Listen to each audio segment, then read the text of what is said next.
There's no W-2 waiting in your mailbox. There's no TurboTax. There's no inbox full of "Your refund has been deposited" emails. There's just a king, 3,000 miles away, who decided you owe him money for tea you never asked to be taxed on, and you have zero say in the matter. This is the story of how America's entire relationship with taxes began, and why one tax dispute, more than almost anything else, is the actual reason the United States exists as a country today. Not the Constitution. Not the Founding Fathers' speeches. A tax bill? We're talking about the moment taxation stopped being something governments just did to people, and became something Americans decided they'd die before accepting without a vote. Here's the thing textbooks gloss over. The American Revolution wasn't really about tea, or stamps, or sugar. It was about a single radical idea that, at the time, sounded almost insane, that the people paying taxes should have a say in how those taxes are decided. That idea didn't just start a revolution. It built the entire architecture of how America runs money to this day, and the fight over it never actually ended. It just changed shape. Act 1. The tax that started a country. By the 1760s, Britain was buried in war debt from fighting the French and Indian War, a war fought partly to protect colonial land. Britain's solution? Make the colonies pay for it, without asking them. First came the Sugar Act of 1764, taxing molasses and sugar imports. Then the Stamp Act of 1765, a tax on virtually every piece of printed paper in the colonies, newspapers, legal documents, even playing cards. Then the Townshend Acts, taxing glass, paint, paper, and tea. Tax after tax, layered onto colonists who had zero seats in the parliament 3,000 miles away deciding their fate. Here's what most people get wrong. Colonists weren't furious because the tax rates were high. By European standards, they were actually low. They were furious because they had no voice in deciding them. No taxation without representation. Wasn't really about money. It was about power, about being governed and taxed by people you never elected and could never vote out. Then came December 16, 1773. Colonists disguised as Mohawk warriors boarded 3 British ships in Boston Harbor and dumped 92,000 pounds of East India Company tea into the water. This wasn't a protest about tea prices. It was a protest about a principle. Taxation without consent isn't taxation. It's just extraction with better paperwork. Britain responded with the Intolerable Acts, shutting down Boston's entire economy as punishment. Within 2 years, shots were fired at Lexington and Concord. The American Revolution had officially begun, and it traces back, almost embarrassingly directly, to a fight over tax policy. Act 2, a country built to hate taxes, then built on them anyway. Here's the irony nobody talks about. The country founded on resisting unfair taxation immediately had to figure out how to tax its own citizens, because a government, even a free one, needs money to function. The first real test came almost immediately. In 1791, the brand new federal government placed an excise tax on whiskey to help pay down Revolutionary War debt. Farmers on the western frontier, many of whom distilled their excess grain into whiskey because it was easier to transport and sell, were furious. By 1794, armed rebellion broke out in Pennsylvania. Tax collectors were tarred, feathered, and run out of town.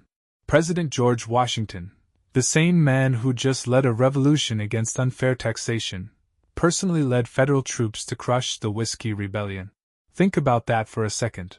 The first American president to ever deploy military force domestically did it to enforce a tax. The country built on resisting taxation without consent immediately discovered that taxation with consent could still get you chased out of your own house by your own government. For most of the next century, the federal government mostly avoided direct taxes on regular Americans. It ran almost entirely on tariffs, taxes on imported goods, and the occasional excise tax. There was no federal income tax.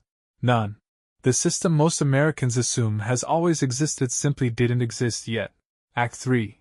The war that created the income tax. Everything changed with the Civil War. The Union needed enormous amounts of cash, fast, to fund the war effort. So in 1861, Congress passed the country's first federal income tax, a temporary measure aimed mostly at higher earners. It worked, helped fund the war, and was quietly repealed once the war ended in 1872. Congress tried bringing it back in 1894. The Supreme Court promptly struck it down as unconstitutional in 1895, ruling that a direct tax on income violated the Constitution's apportionment rules. For nearly 2 decades, income tax was legally dead in America. It took a constitutional amendment to fix that.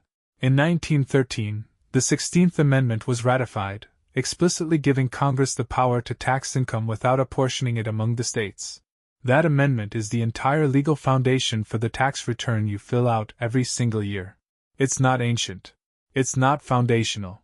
It's barely over a century old, younger than the Statue of Liberty. Act 4. The War That Made Taxes Invisible. Here's the part of the story that actually explains why you don't think about taxes every single day, and it's sneakier than you'd expect. Before World War II, income tax mostly hit the wealthy. Most working Americans never dealt with it directly. But the war demanded a level of funding the country had never needed before, so the government drastically expanded who paid income tax, pulling in the entire working population for the first time in American history. There was just one problem.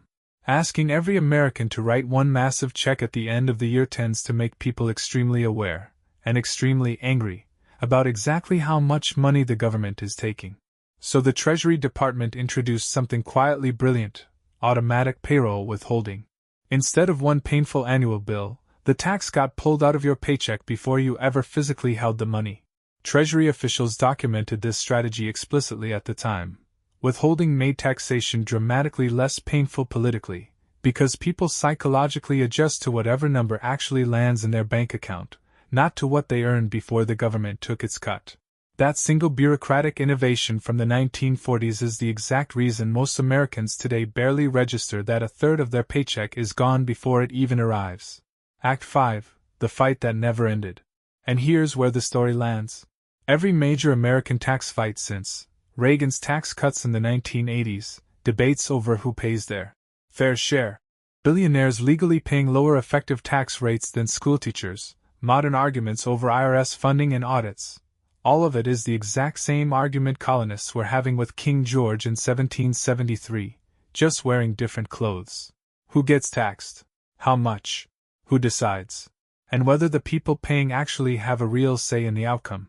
A colonist watching tea sink into Boston Harbor and a modern American glancing at a smaller-than-expected paycheck are separated by 250 years, and connected by the exact same unresolved question.